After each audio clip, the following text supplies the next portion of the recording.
ನನಗೆ ಈಗ 90 ವರ್ಷ ನಡೀತಾ 93. ಹೌದು, ನಾನು ಈ ಕಾರ್ಯಕ್ರಮಕ್ಕೆ ಬರ್ತೀನಿ ಅಂತ ಹೇಳಿದೆ. ನಾನೇನು ಮತ್ತೆ ಮಂತ್ರಿ ಆಗಲ್ಲ, ಮುಖ್ಯಮಂತ್ರಿ ಆಗಲ್ಲ, ಪ್ರಧಾನಮಂತ್ರಿ ಆಗಲ್ಲ. ಯಾಕೆ ಈ ಕಾರ್ಯಕ್ರಮಕ್ಕೆ ಬರ್ತೀನಿ ಅಂತ ಹೇಳಿದೆ? ಈ ಭಾಗದ ಮಹಾಯುದ್ಧೆ ಯಾವ ನಮ್ಮ ಹಿರಿಯರು ಭೀಕರ ಬರಗಾಲ ಬರೋದು,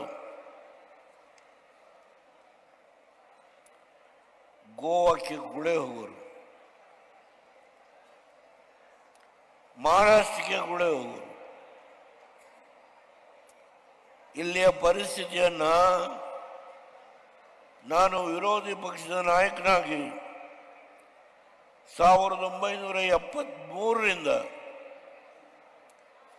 ಈ ಭಾಗದ ಎಲ್ಲ ಮೂಲೆಯನ್ನು ಸುತ್ತಿದ್ದೇನೆ. ಅನೇಕರಿಗೆ ಗೊತ್ತಿಲ್ಲ ದೇವೇಗೌಡರು ಏನು ಮಾಡಿದ್ದಾರೆ. ಇವತ್ತು ನಾನು ನಿಮ್ಮನ್ನು ಏನು ಕೇಳಲಿಕ್ಕೆ ಬಂದಿದ್ದೇನೆ ಅಂದರೆ, ನನಗೆ ಅಧಿಕಾರ ಕೊಡಿ ಅಂತ ಕೇಳಲಿಕ್ಕೆ ಬಂದಿಲ್ಲ. ಯಾವ ಒಂದು ಪ್ರಾದೇಶಿಕ ಪಕ್ಷವನ್ನು 1978ರಲ್ಲಿ ಮೊರಾರ್ಜಿ ದೇಸಾಯಿ ಅವರು ಪ್ರಧಾನಮಂತ್ರಿ ಆದಾಗ ಈ ಪಕ್ಷವನ್ನು ನನ್ನ ತಲೆಗೆ ಕಟ್ಟಿದರು. ದೇವೇಗೌಡರೇ, ನೀವು ವಿರೋಧಿ ಪಕ್ಷದ ನಾಯಕರಾಗಿ ಅತ್ಯಂತ ಉತ್ತಮವಾದ ಕೆಲಸ ಮಾಡಿದಿರಿ, ನೀವು ಪಕ್ಷವನ್ನು ಬೆಳೆಸಿ. ಅದಾದ ಮೇಲೆ ಏನೇನು ಘಟನೆ ಆಯಿತು ನಾನು ಮಾತನಾಡಲಿಕ್ಕೆ ಹೋಗಲ್ಲ. ಯಾರ ಬಗ್ಗೆನೂ ನಾನು ಲಘುವಾಗಿ ಮಾತನಾಡಲಿಕ್ಕೆ ಬಂದಿಲ್ಲ. ದಯಮಾಡಿ ನಿಮ್ಮಲ್ಲಿ ಕೈ ಮುಗಿದು ಪ್ರಾರ್ಥನೆ ಮಾಡ್ತೇನೆ. 1980 ಇಂದಿರಾ ಗಾಂಧಿಯವರು ಕಮಲಾಪತಿ ತ್ರಿಪಾಠಿ ಅವರನ್ನ ಕಳಿಸಿ ದೇವರಾಜ ಅರಸು ಕಾಂಗ್ರೆಸ್ಸಿಂದ ಹೊರಗೆ ಹೋಗಿದ್ದಾರೆ, ನಿಮ್ಮನ್ನ ಮುಖ್ಯಮಂತ್ರಿ ಮಾಡ್ತೀನಿ. ಕಮಲಾಪತಿ ತ್ರಿಪಾಠಿ ಅವರು ಬಂದು BM ಪಾಟೀಲ್ ಮನೆ 2 ಸಭೆ ಆಯಿತು.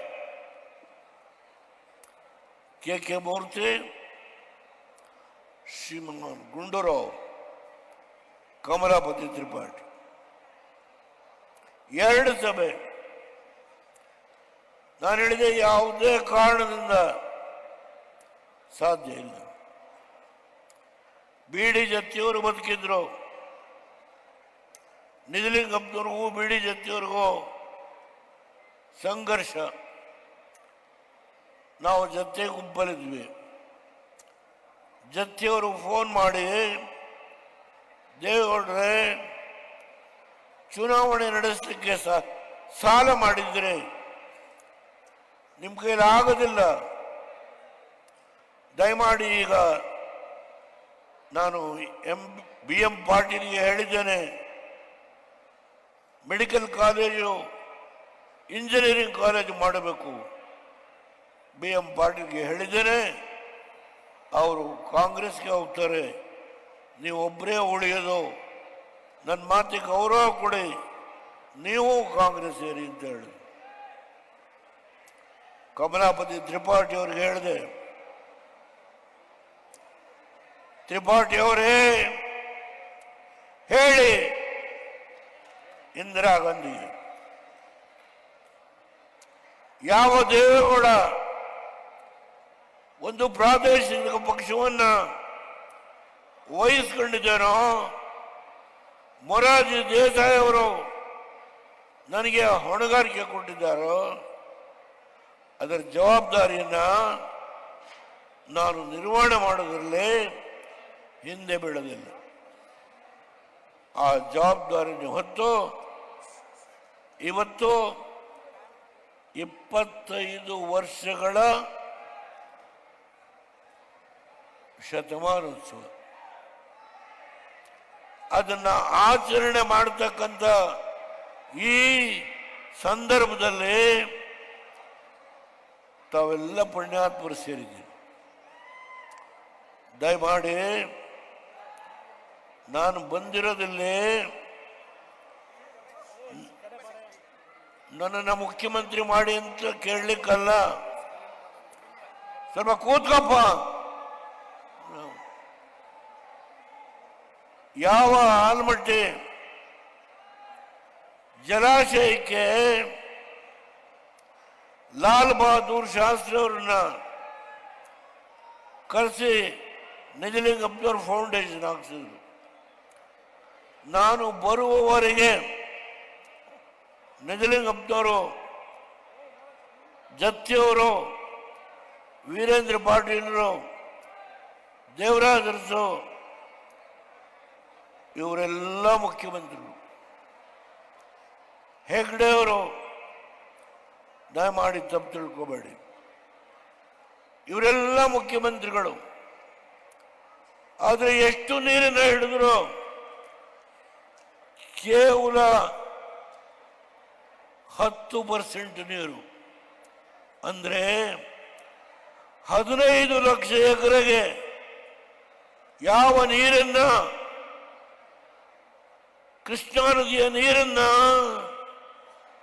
ಕೊಡಬೇಕಾಗಿತ್ತು, ನಾರಾಯಣಪುರ ಒಂದು ಡೈವರ್ಷನ್ ಅಣೆಕಟ್ಟೆಯನ್ನು ಕಟ್ಟಿ ಕೇವಲ 50,000 ಎಕರೆಗೆ ನೀರನ್ನ ಕೊಟ್ಟಿದ್ರು. ಅರ್ಥ ಮಾಡಿಕೊಳ್ಬೇಕು. ನಾನು ಅಧಿಕಾರ ವಹಿಸ್ಕೊಂಡಾಗ ವೀರಪ್ಪ ಮೊಯ್ಲಿ ಫಿಯರ್ಲೆಸ್ ಕಂಪನಿಯಿಂದ 200 ಕೋಟಿ ಸಾಲವನ್ನು ತಂದು ಸರ್ಕಾರಿಯ ಅಧಿಕಾರಿಗಳ ಸಂಬಳವನ್ನು ಕೊಡ್ತಾ ಇದ್ರು. ಅರ್ಥ ಮಾಡಿಕೊಳ್ಳಿ. ಅಂತ ಸಂದರ್ಭದಲ್ಲಿ ನಾನು ಮುಖ್ಯಮಂತ್ರಿ ಆದ. ಹೇಗೆ ಹಣಕಾಸನ್ನ ಈ ಬೃಹತ್ ಸಮಸ್ಯೆಗೆ ಕೂಡಿಸ್ಬೇಕು ಅನ್ನೋದು ಒಂದು ದೊಡ್ಡ ಸಮಸ್ಯೆ. ಇಲ್ಲಿಗೆ ಯಾವ ಅಧಿಕಾರಿ ಬರಲಿಕ್ಕೆ ತಯಾರಿಲ್ಲ. ಅವತ್ತು ಮೊದಲು ಒಂದು ಮಾತನ್ನ ಹೇಳಿ ಆಮೇಲೆ ವಿಶ್ಲೇಷಣೆ ಮಾಡ್ತೇನೆ. ನಾನು ಇವತ್ತೇನು ಕುಮಾರಣ್ಣವರೇ, ನೀವು ಅಧಿಕಾರಕ್ಕೆ ಬಂದು 2.5 ಲಕ್ಷ ಹುದ್ದೆ ಖಾಲಿ ಇದೆ, ಅದನ್ನು ತುಂಬಬೇಕು ಅಂತ ಹೇಳಿ ಮೊನ್ನೆ ಧಾರವಾಡದಲ್ಲಿ ನಡೆದಂಥ ಒಂದು ಹೋರಾಟ. ನಮ್ಮ ನಿರುದ್ಯೋಗಿ ಯುವಕರು, ನಾವು ಅಧಿಕಾರ ವಹಿಸಿಕೊಂಡ ಮೊದಲನೇ ವರ್ಷ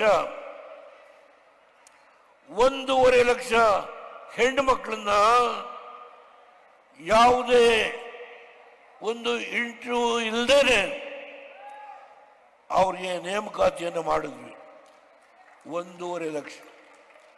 ಅರ್ಥ ಮಾಡಿಕೊಳ್ಳಬೇಕು. ಮುಸಲ್ಮಾನ್ ಬಂಧುಗಳಿಗೆ 4% ರಿಸರ್ವೇಶನ್ ಕೊಟ್ಟಂತಹದ್ದು ಬದುಕಿದ್ದೀನಿ ಇಲ್ಲಿ ದೇವೇಗೌಡ.